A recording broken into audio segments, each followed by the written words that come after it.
Hello మావా, late లేకుండా ఈ రోజు మ్యాటర్కి వెళ్ళిపోతే ఈ రోజు పికప్ బండి తీసుకుని ఒక చోటుకి వెళ్ళాను. ఒక స్మాల్ రిక్వెస్ట్ మావా, 1000 సబ్స్క్రైబర్ కి దగ్గర కూర్చున్నాను. ప్లీజ్ సబ్స్క్రైబ్ చేసి కొంచెం సపోర్ట్ చేయండి మావా. ఇది వచ్చి మా కఫీలో చెల్లింది మావా. అంటే ఒక గెస్ట్ హౌస్ లాగా ఇది. అంటే కాదు, ఇప్పుడు మేము ఉండే దోహాకి ఒక 100 కిలోమీటర్ల బయట ఉండేది. అలా కొంచెం పక్కకు చూసేటప్పుడు పెద్ద తోట కనిపించేసింది మావా. మొక్కజొన్న, వంకాయలు, గోంగూర అని ఏవేవో తోటకూర మొత్తం పండించేస్తున్నాడు. ఇక్కడ కొంచెం బెంగాలీ వాళ్ళు ఉన్నారు పనిచేసే వాళ్ళు. వాళ్ళంతా ఇది పండిస్తున్నారంట. ఇంక ఇటు పక్కకు వస్తే ఏవో పెద్ద పెద్ద చెట్లు కనిపించాయి. ఏంద్రా అని చూస్తే 4 కొండరెక్కాయల చెట్లు. అంతే, లేట్ లేకుండా ఇంకా దొంగలాగా మారి దొరికినట్టు కోసుకుంటూ కూర్చున్నాను. ఇంకా అప్పుడెప్పుడు చిన్నప్పుడు కొండల మీద వైజాగ్ లో అప్పుడు కోసుకుని తినేవాడు మా. ఈ రకంగా ఎప్పుడైనా బయట ఎవరైనా అమ్మడానికి వస్తే వాళ్ళు కొనుక్కొని తినడం తప్ప ఈ రకంగా కోసుకుని ఇప్పటి వరకు తినలేదు. ఇంకా ఆత్రం ఎట్లుందంటే పోయడం, నోట్లో వేసేసుకోవడం. పచ్చితో పండితో కూడా మనకు అవసరం లే, నోట్లో వేసుకుని నవ్వులా పారవేయడమే. కొన్ని కాయలు అయితే వగరగా ఉన్నాయి మావా. ఇంకొన్ని రోజులు అయితే పండేవంట.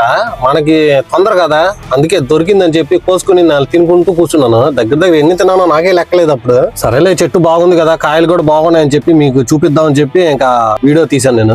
మళ్ళీ ఎందుకంటే మళ్ళీ తీస్తానో లేదో కూడా తెలియదు. ఎందుకంటే ఇప్పుడు చలికాలం, వీళ్ళు తిరగడానికి ఇటు వస్తారు.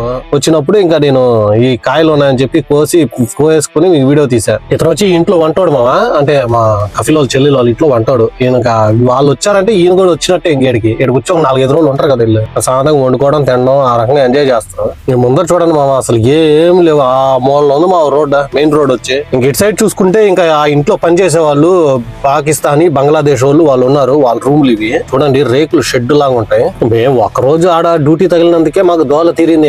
ఈయన ఎట్లా ఉంటున్నారో ఏమో. ఈయన వచ్చి పాకిస్తాన్ అతను, అంటే ఈ ఇంట్లో డ్రైవరు, ఆయన రూమ్ ఇది. అక్కడికి వచ్చి ఇంకా వెయిట్ చేయమంటే ఇంకా అక్కడ కూర్చున్నాను. ఇంకా అప్పటికే సాయంత్రం అయిపోయింది కదా, ఇంక చలేసేస్తుంది. అందుకే జాకెట్ వేసాను. జాకెట్ వేసి ఇంకా బయటకు వచ్చి చూద్దాం ఎట్లా ఉంది అనేది. లైట్ గా మంచేస్తుంది. ఇంకా మా డ్రైవర్ ఏమో పిలిచాడు, రా బాయ్ టీ కావా మొత్తం వచ్చున్నాయి తాగుదాం అని చెప్పి. ఇంకా మేము అందరం కూర్చున్నాం. గుట్ట చూడు, వంటోడు ఆడ మేము ముగ్గురం డ్రైవర్లు. కానీ అప్పుడప్పుడు ఇలాంటి పార్టీలు జరిగితే మాత్రం బలం ఉంటుంది మావా. ఎందుకంటే అందరు డ్రైవర్లు కూర్చుంటాం ప్రశాంతంగా, సంతోషంగా అవి ఇవి మాట్లాడుకుంటూ కూర్చుంటాం. ఇంకా మొత్తానికి డ్యూటీ అయిపోయింది, ఇంకా ఇంటికి వెళ్ళిపోవడమే. మీకు వీడియో నచ్చితే లైక్ అండ్ సబ్స్క్రైబ్ చేయండి మావా.